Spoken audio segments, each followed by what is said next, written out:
Bang Doli begini, kalau melihat periodisasi dari pernyataan Pak Prabowo ini, muncul wacana pernyataan kepala daerah dipilih tidak langsung saja karena sebelumnya sudah hasil dari Pilkada Jakarta menunjukkan pasangan RK Suswono gagal. Apakah ini sebagai reaksi dari hasil kekalahan dari RK Suswono di Pilkada Jakarta, Pak?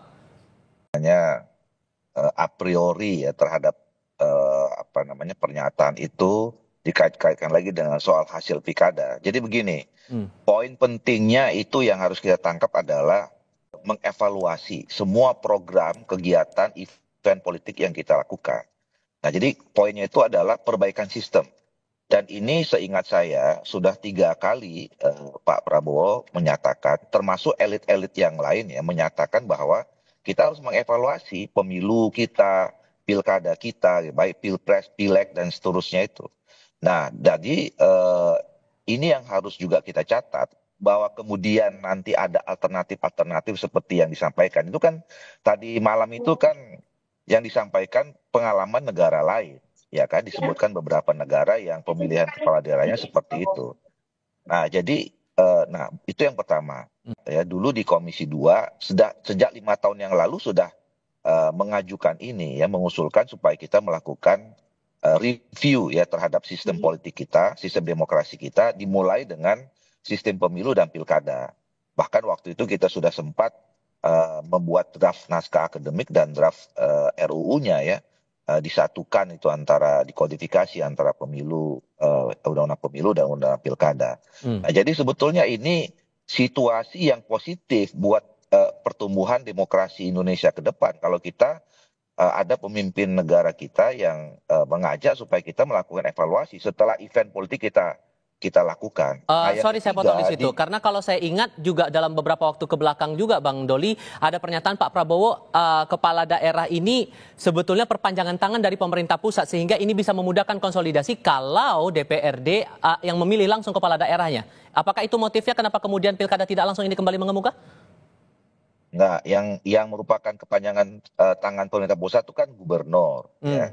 Nah, sekarang sebetulnya heavy otonomi daerah kita itu memang kabupaten kota.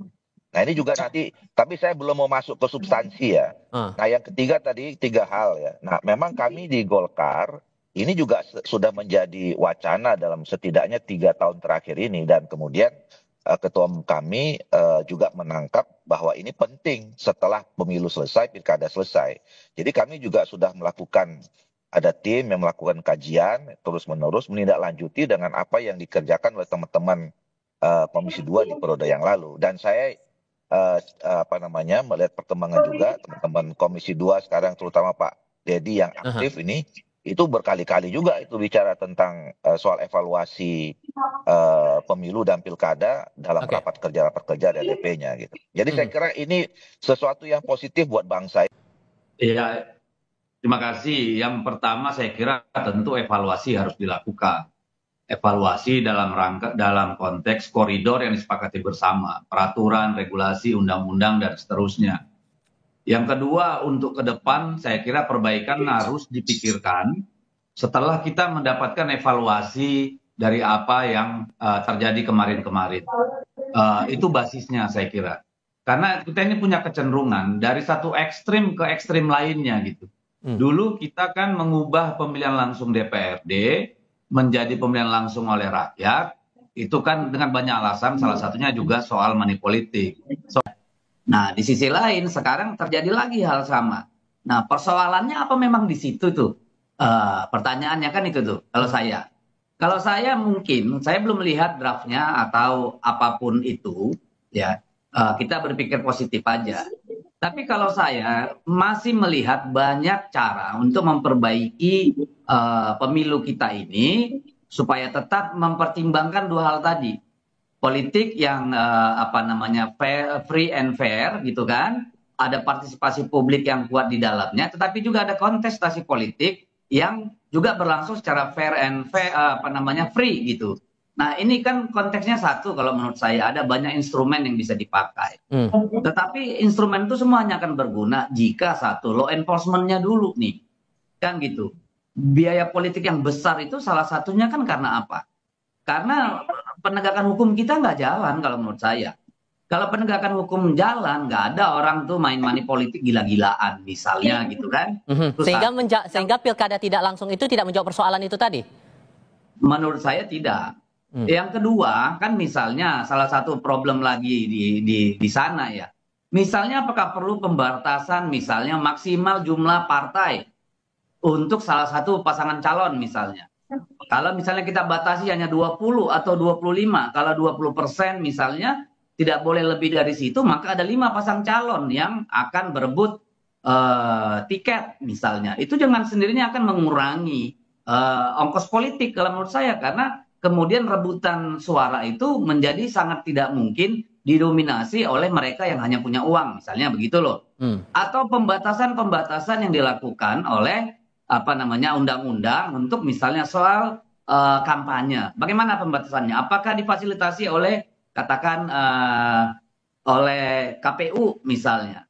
Jumlah alat peraga yang boleh, maksimal uang yang boleh dikeluarkan. Ya masih banyak sekali gitu. Jadi ya apapun itu saya kira Presiden sudah bilang bahwa ini perlu dipertimbangkan. Kalau bagi kami, apapun yang diinginkan oleh pemerintah sekarang dan koalisi partai pendukung pemerintah, ya di Kim atau Kim Plus gitu ya, itu 84%. Kalau itu memang menurut pemerintah dan DPR menjadi satu kebaikan untuk bersama, saya kira apapun bisa terjadi gitu. Bang Ferry, nanti kita lihat konkretnya, tinggal nanti kita menyimak draftnya kalau sudah ada, lalu masyarakat sipil, kaum terdidik dan rakyat secara keseluruhan kemudian menjadi untuk mempertajam usulan itu. Gitu. Ditahan di situ ya Bang Deddy. Saya harus kasih kesempatan juga ke Bang Ferry karena ada komparasi juga yang diberikan oleh Presiden dalam pidato tadi malam. Ia mengkomparasikan Malaysia, Singapura, dan India menerapkan sistem seperti itu. Gubernur dan bupatinya dipilih oleh DPRD setempat. Apakah komparasi itu cocok kalau kita terapkan kembali di Indonesia? Gubernur dan bupati itu kembali dipilih oleh parlemen daerah. Tapi jawabnya nanti ya Bang ya. Kita lanjutkan lagi di segmen berikutnya. Usai jeda berikut. Kita lanjutkan lagi diskusi, Bang Ferry. Pertanyaan saya di segmen sebelumnya, komparasi yang dibawa oleh Presiden menyamakan dengan Malaysia, Singapura, India bisa menerapkan pemilihan gubernur dan bupati oleh DPRD. Kita bisa kembali ke sana atau tidak? Pertama, pernyataan Presiden itu kalau tidak ingin dikatakan punya banyak masalah pemahaman, atau memang beliau memang punya kepentingan politik untuk mengarahkan kita terhadap apa yang dikatakan. Pertama, kesalahannya ini masih bicara evaluasi, tetapi kesimpulan sudah disampaikan kemana-mana. Itu saja sudah tidak tertib dalam upaya mengevaluasi pilkada ini. Kedua, contoh yang beliau sampaikan itu kan salah. Malaysia itu sistemnya parlementer. Tentu modelnya ya seperti itu. India dan